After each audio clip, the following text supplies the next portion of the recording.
Hello, my YouTube family. It's been a while. I've been busy with work, family, Christmas, so apologies for not getting the videos out as frequently as I would like.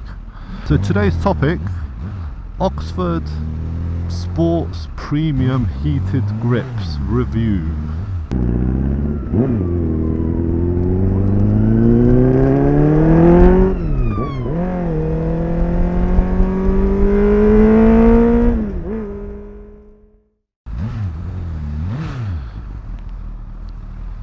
So we're going to do a kind of live review on these heated grips. I've literally just installed them and I haven't switched them on yet because my bike's been in the garage for a couple of weeks. I want the battery to sort of charge up a little bit just in case. Yep, cut me up lady, that's fine.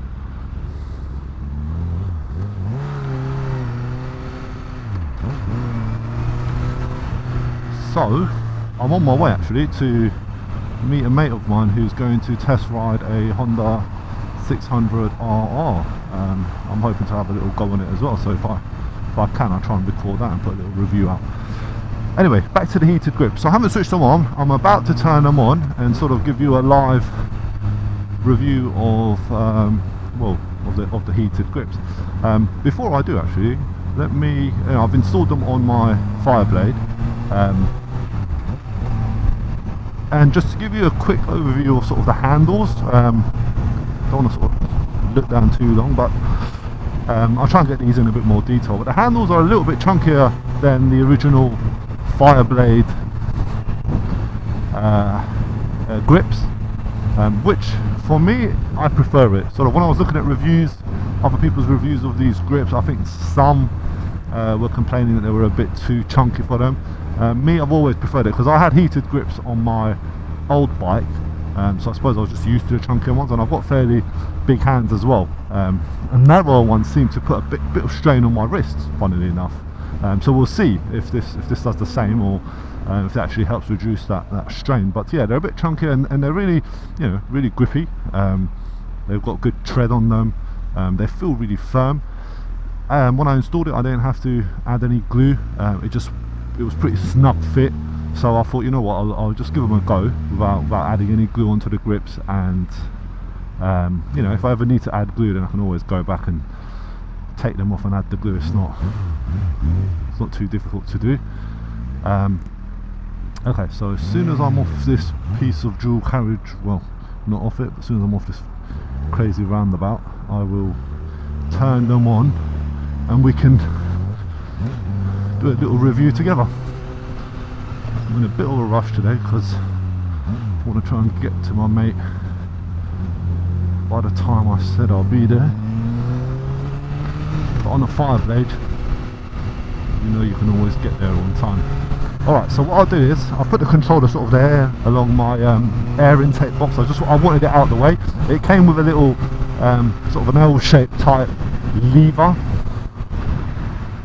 that you could use if you wanted to mount it sort of along your sort of handlebar bolts here, or where you've got your brake fluid reservoir. So there are options. For me, I just wanted it somewhere out of the way, somewhere a bit discreet. I didn't sort of want it too prominent on the bike because I just like things clean. So I'm going to turn them on now. Just press the plus button. I'll put it on. I'll crank it up to 40%, so it's got 30%, 40%, 50%, 75% and 100%. So I'll put it onto the 40%, and we'll just give it a couple minutes and see if I can feel the heat coming through on them. While we're waiting, I'll just tell you what I know of these heated grips and why I actually purchased these ones. So I had heated grips before, and they were sort of, I forgot the name of them, I think they're hot grips, that's what they're called, hot grips. And they were literally just a switch to switch on and off, but they were connected into the ignition, which was good, so you don't drain the battery if you forget to turn them off. When you turn off the bike engine, the heated grips go off. However, when I was looking at reviews of various hot grips or heated grips,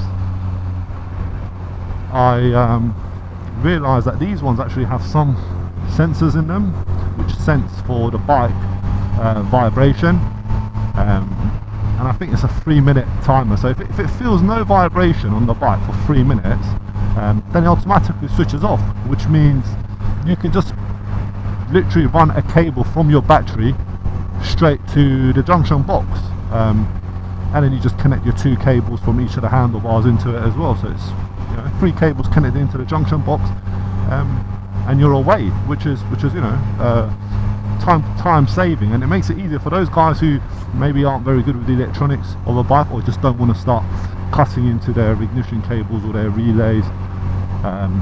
Then this is ideal. So hopefully if it does work as it says it should, then that means if you forget to turn it off, you'll be okay, because it will just switch off itself, which is great.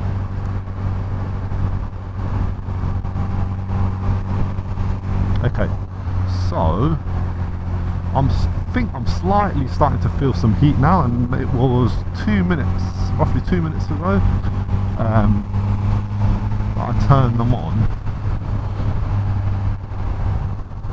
I'll tell you what, I will crank it up one more to 50%. So that's generally what I've heard it's good on. So let's see what happens. My old ones used to come on, it used to take about 2 or 3 minutes, but because they didn't have sort of a gauge where you could set them to the desired temperature,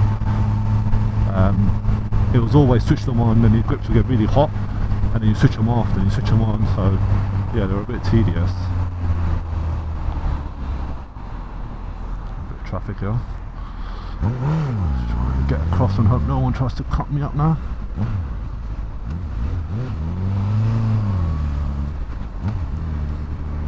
Yeah, so we'll go for a ride together on the way to Honda in Chiswick. So go for a ride and we'll see how these heated grips do. Oh, to be fair, the weather today is actually quite nice. Yeah, it's cold-ish, and I've got a few layers on, but it's not too bad. Not too bad. But the other day I took the bike out for a ride and it was freezing cold, and obviously I didn't have the heated grips, and I really felt it. I felt alright, you can wear your gear and you feel fine, but it's just your hands go really cold. And yeah, I know I've got sort of summer gloves on, but these work fine with my old bike with the heated grips, and it just kept my hands nice and warm.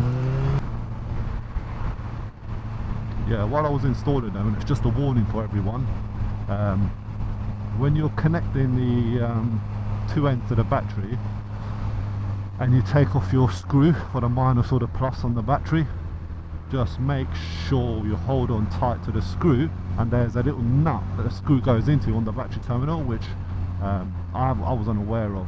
I've never really taken out the battery on any of my bikes. What are you doing? Yeah, so just make sure you hold on tight to that screw, and also the nut below it, because mine fell out and it went into God knows where, somewhere behind the engine. There was just no chance of me getting to it, so I had to go to Halfords, and it's a Sunday, so Halfords the only place really that's open, and I needed it today so I could go and see my mate. So long story short, went to Halfords. I could either buy like a scooter battery for like 22 quid just to take the screws off and use it on my battery, or I realised that they do battery fittings there, so I wanted to ask them if they've got any recycled ones where I can pinch the screw off. So the guy was he had a look, and there was 2 batteries there. They didn't actually have the screws, they're sort of M5 screws, short M5 size screws, but he did have the little bottom part that the screws go into, which was great, because I've got a whole bunch of screws, as we all do. I managed to find the screw that was short enough to fit into the battery terminal, and it was just the right size. So that's just a tip for anyone, in case you do lose your screws, you could always go to like a Halfords and see if they've got at least the bottom part, and just change it. So hopefully you won't lose your screw, but that's just a small tip. Right, I'm not sure if I'm going I think I am going the right way towards Chiswick. I think it's just straight down here, I hope. Chiswick, yeah. So yeah, now on 75%, we're how many minutes in? It's 20 past, so I think we're about 8 minutes. I've actually can now feel them. They are really getting hot, like really nicely hot, not like burn your hand type hot. By now my other ones would have been burning my hand. So yeah, no, so far that's really nice. In fact, they are getting a bit maybe too hot. Maybe I've got to bring it down a notch now. So I haven't even got to the 100%, and they are, you know, nice and hot. Right, gotta try filter past these cars. Maybe I should have gone in the middle.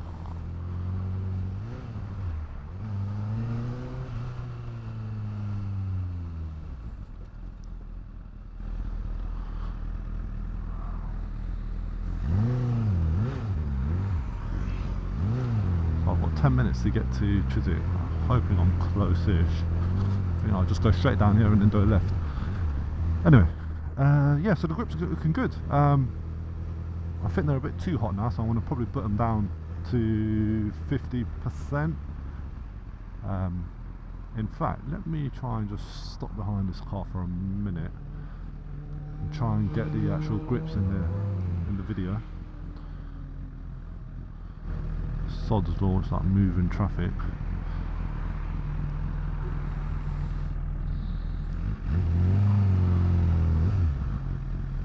Come on. So yeah, hopefully you can see that. The bit thicker, like I said, I prefer them a bit thicker.